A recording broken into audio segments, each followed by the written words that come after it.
রাইসা বেগম ঘড়ির দিকে তাকিয়ে দেখে 9:30 বাজে। কাজের বুয়াকে ডেকে বলল, রহিমা নাস্তা রেডি হয়েছে?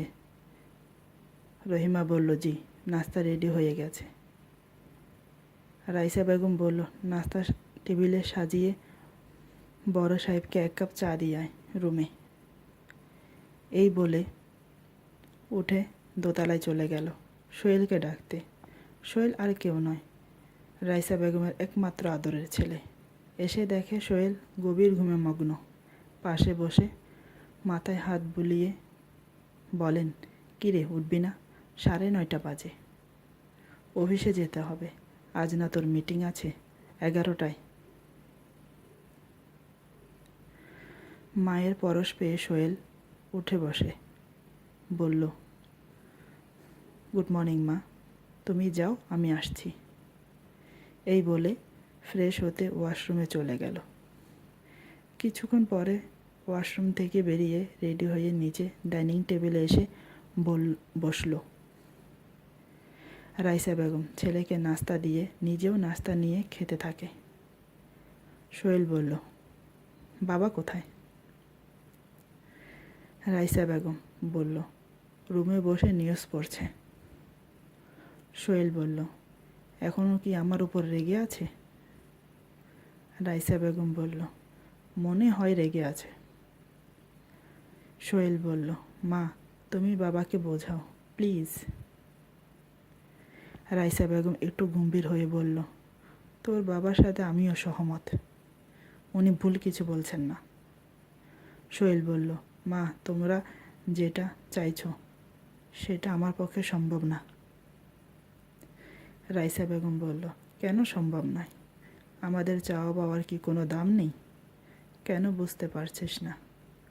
তোর বাবার বয়স হয়েছে, তোকে সুখী দেখতে চায়, এটা কি অন্যায়? সোহেল বলল, তোমরা আমাকে যতই বলো, আমি কিন্তু বিয়ে করব না। আমি তোমাদেরকে অনেক ভালোবাসি। বাইরের একটা মেয়ে এসে তোমাদেরকে অবহেলা করবে, অপমান করবে, সেটা আমি সহ করতে পারবো না। রাইসা বেগম বলল, এটা তোর ভুল ধারণা।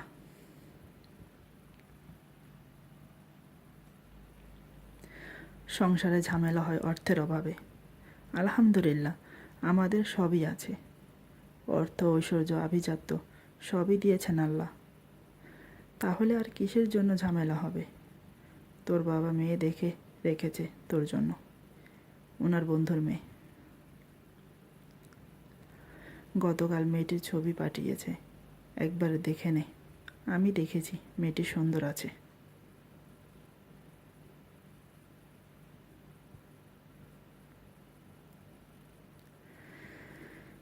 মাকে আর কথা বলতে দিল না। তার আগে সোহেল বলল, মা ক্ষমা করো আমাকে, আমি কোনো ছবি দেখতে চাই না। ওনাদেরকে না করে দাও, আমার অফিসের জন্য দেরি হচ্ছে, আমি গেলাম, বাই। এই বলে সোহেল অফিসের জন্য বেরিয়ে গেল। আজিজ চৌধুরীর দ্বিতীয় পক্ষের ছেলে সোহেল। প্রথম স্ত্রী আয়শা ক্যান্সারে মারা যায়। তারপরে ফ্যামিলির চাপে দ্বিতীয় বিয়ে করেন। প্রথম স্ত্রী সন্তান ছিল না, কোনো সন্তান ছিল না। দ্বিতীয় বিয়ের 5 বছর পরে সোহেল জন্ম হয়, তাও আবার ডাক্তার কবিরাজ করে। তাই ছেলেকে চোখে হারান তিনি। খুব ভালোবাসেন। আজিজ চৌধুরী বয়স 65 পেরিয়ে গেছে। আগের মতো আর বিজনেস সামলাতে পারেন না, তাই ছেলেকে সব কিছু বুঝিয়ে দিয়েছেন। এখন তিনি ছেলেকে সাংসারিক দেখতে চান। বিয়ের জন্য অনেক মেয়ে দেখেছেন, কিন্তু ছেলে কোনোভাবেই রাজি হয় না। ওর একটাই কথা, আজকাল মেয়েরা শ্বশুর শাশুড়িদের সহ করতে পারে না।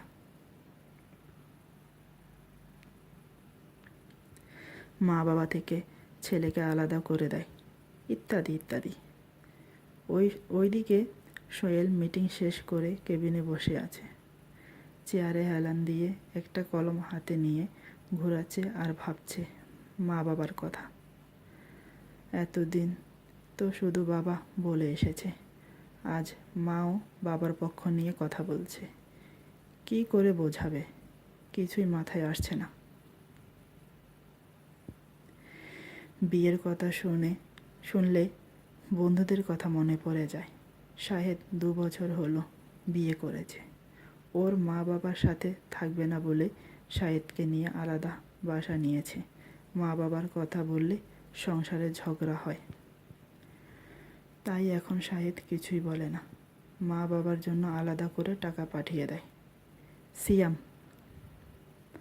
আমার আর একটা বন্ধু। ওর বিয়ে হয়েছে আজ প্রায় 4 বছর। 2টো বাচ্চা আছে, একটা মেয়ে একটা ছেলে। সিয়ামের বউ ওর মা বাবার সাথে থাকতে চায় না, তাই গ্রামের বাড়িতে পাঠিয়ে দিয়েছে। শুধু তাই নয়, কোনো টাকা পয়সাও দিতে দেয় না। সিয়াম চুরি করে মা বাবার জন্য টাকা পাঠায়। ভাবনায় ছেদ পড়ল পিয়নের ডাকে। পিয়ন বলল, স্যার, আপনার বন্ধু শাহেদ এসেছে, পাঠিয়ে দেব?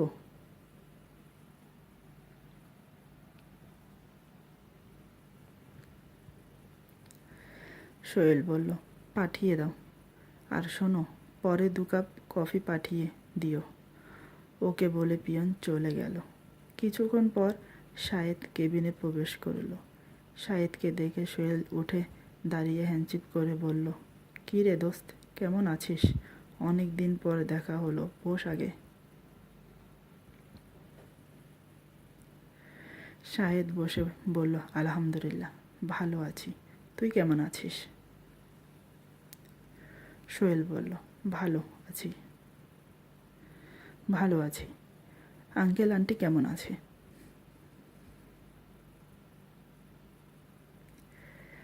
শাহেদ বলল, আলহামদুলিল্লাহ, ওনারা ভালো আছে। আব্বা আম্মা আমার সাথেই থাকে।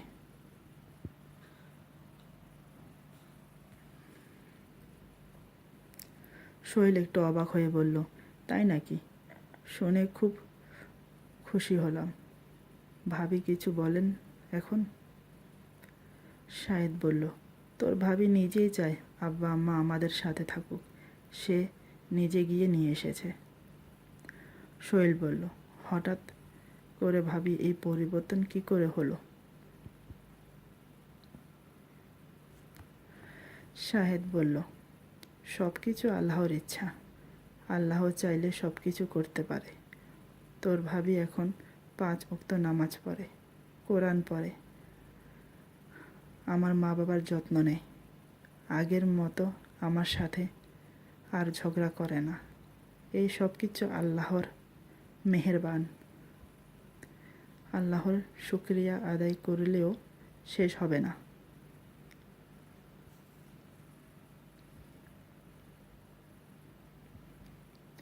সোহেল বলল, যাক, তুই যে এখন সুখে শান্তিতে আছিস সেটাই অনেক বেশি। শাহেদ বলল, আমার কথা ছাড়, আঙ্কেল আন্টি কেমন আছে সেটা বল। সোহেল বলল, ওনারা সবাই ভালো আছে, ভালো নেই শুধু আমি। শাহেদ অবাক হয়ে বলল, তোর আবার কি হলো? কোনো প্রেম রোগে হয়েছে নাকি? সোহেল বলল, মজা করছিস? মা বাবা দুজনেই চায় আমি বিয়ে করি।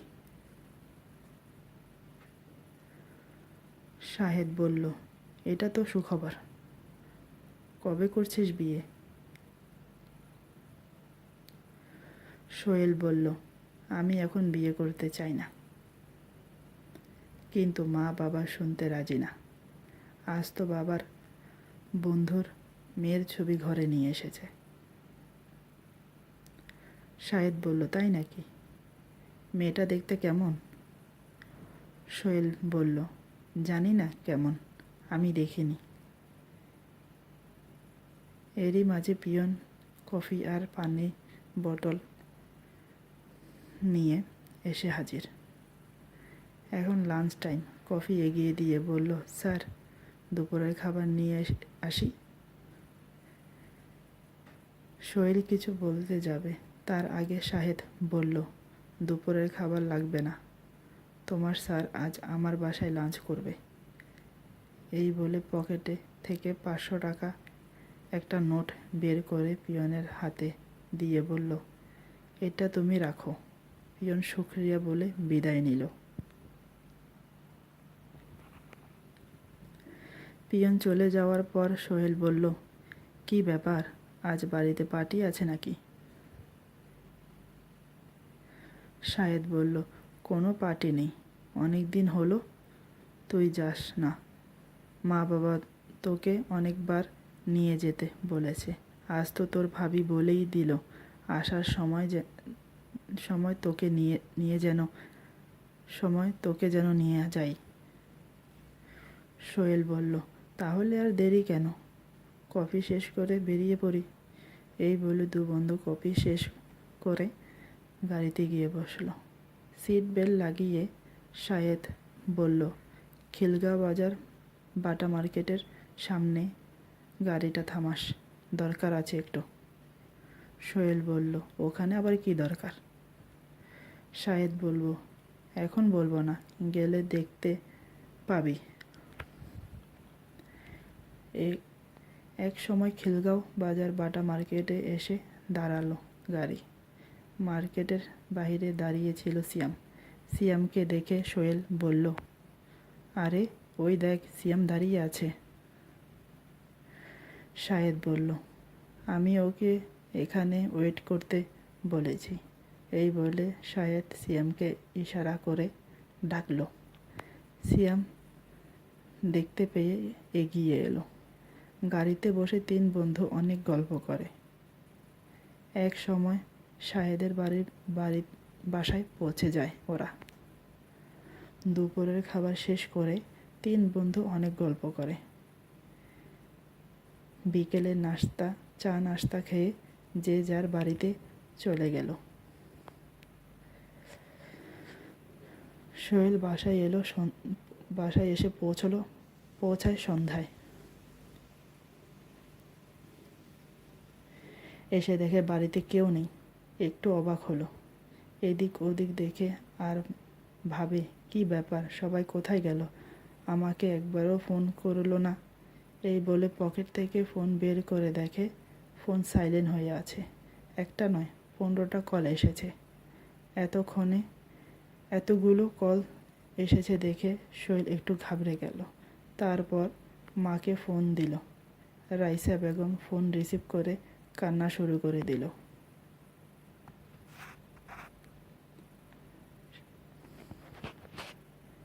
আগামী পর্ব আসছে অতি শীঘ্রই। থ্যাংক ইউ, ধন্যবাদ।